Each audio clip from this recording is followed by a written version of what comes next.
We will. She's playing it cool, aren't you? Very cool. Are you alright? Are you needing your seat? Are you sorted? Sorted. Where's Ollie? Is he still here? He's wet. Did he just go away himself? Aye. On the wee bus? Ollie, he took Chris for a walk. He took us? Hey. Hey! I don't know Christmas. Alright. I'm not going to do much. We're warmed up. We want some more comedy. Shall we get? So we're going to have two acts in this section. One's just taking his top. Oh, he's put it back on. That's right. We've got two acts in this section. So you ready? You ready? Yes. So let's get hands together. Please welcome the fantastic Andy Hamilton.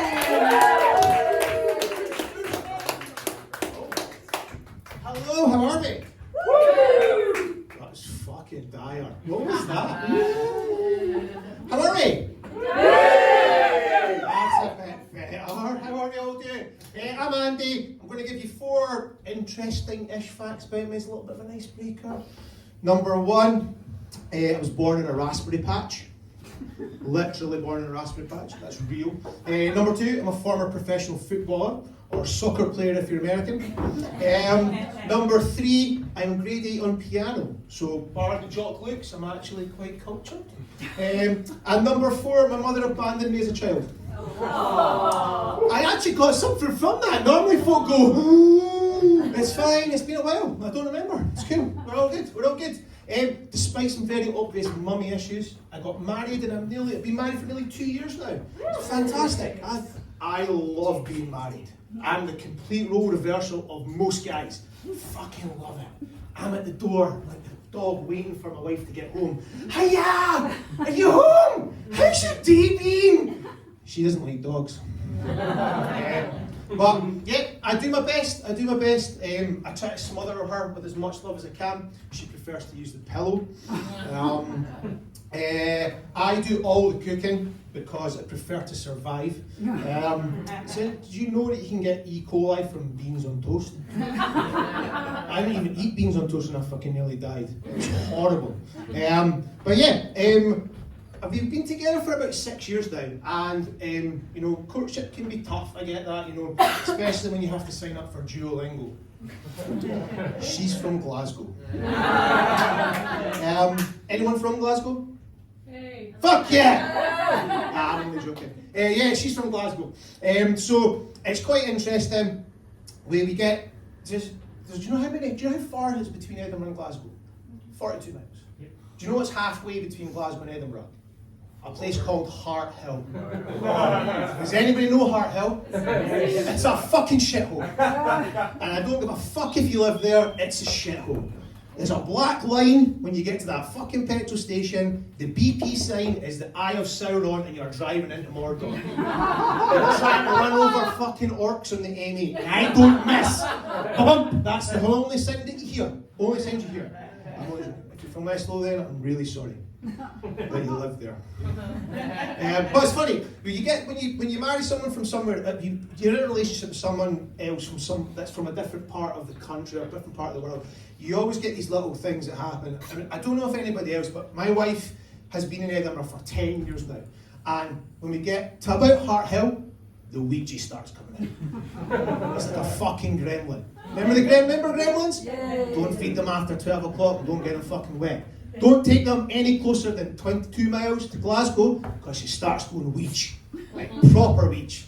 I'm talking, that's cracking. That's quality. What the fucking hell's, who have I married? Jesus. But it's funny, because when you go through, I go through, meet the outlaws, that's the in-laws, the other half. But there's some sort of little cultural differences between Edinburgh and Glasgow, and it's quite interesting to sort of notice them. I think Glasgow's a much friendlier city, if you can get past the threats. How you doing, pal? Take that how you wish. But the state of the youth, always very interesting. You get into Glasgow, you get into the local parks, you see the young team drinking MD 2020 and Buckfast, getting fucking mad with it in the park. In Edinburgh, it's slightly different. The youth club are in the park drinking Pims and Prosecco. The state of the sort of pastimes in Edinburgh and Glasgow are quite interesting as well. I used to live beside the Meadows. Does everybody know where the Meadows is? Yeah. It's a little green area, a bit further up. And I walk through the Meadows with the dog, walking through the Meadows with the dog, and there's a game being played in the middle of the Meadows. And I'm like, what the fuck's going on here? The best way to describe this is a football pitch marked out, a bunch of upper class children running around with broom handles between their legs, throwing a football through a hula hoop on a fucking stick. You fucking got my attention. I have no idea what the fuck's going on. I'm coming to watch. Stands up. So, what's happening? Tarquin decides to explain. We're playing Quidditch. What the fuck is Quidditch? So let me give you a little bit about me, right? I'm 41 years old. I have no idea that there was a wizard called Harry Potter. That there were a bunch of books and a bunch of films made about. An author who we don't speak about. For very obvious reasons. I have no idea whatsoever. I prefer stuff like sci-fi, Marvel, things that are a little bit more realistic. So I'm sitting watching this game, and I've watched some weird ass sports. Has anybody seen Kabaddi? Kabaddi is, so let me describe Kabaddi, right? Kabaddi is basically British bulldogs in a loincloth chanting Kabaddi whilst holding your breath. It's fucking dynamite. Honestly, go to YouTube, pop that in, there'll be a 1 hour on YouTube that you will thank me for, right? It's fucking class. So I'm like, this is fucking Quidditch, this is like, some of them are wearing cloaks, and there's a stuffed owl at the side of the fucking pitch. I'm like, this is fucking mind-blowing. So I'm like, okay, cool, so I'm gonna watch it. And all of a sudden, this wee guy strips off a black tracksuit top to reveal an all-in-one gold morph suit and starts fucking running like his life depends on it across, like, not even in the pitch, just away, like as if he's heading for the hills. And I'm like, what the fuck's happening? And Nigel's like, that's the snitch.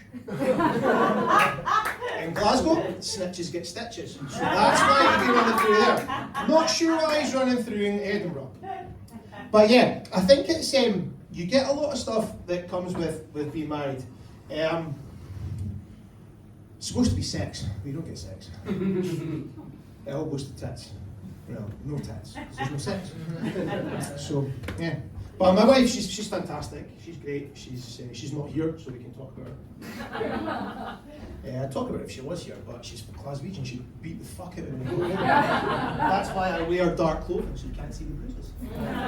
This is a cry for help. I'm joking, it's not really. As a day job, I'm a personal trainer. Everybody's going, fucking no shit, Sherlock. Fucking, that was fucking obvious. What the fuck else were you going to do, you fucking meathead? And you're right, I'm a personal trainer. So, I'm going to just give you the reason that people dislike the fitness world is probably because of people like me, basically. But there's some easy ways that we're all big, the guys and girls in the fitness industry, we're all very, very friendly. We're actually just big teddy bears, basically. We're just, can be pretty angry most of the time, and judgmental. But it's not a bad thing, I wouldn't say. The judgmental side of me comes in, and it's me, and this is probably judgmental, you all saw this, right? So I'm going to give you a little bit. Walked in a gym changing room, and there's an old boy standing there, comes in, old boy standing, and his hair drying his balls. I open the door, eye to eye, and a shitty knot clicks off the hairdryer and goes, morning. So I'm like, fucking hell. So I'm like, right, okay, cool. So I'm going to the toilet. Now I've got stage fright. I can't pee in it. I'm like going, fucking what have I just seen? And I'm like, I have to go leave. So I walks out. It gets worse. He's now facing the other way, hair drying his asshole.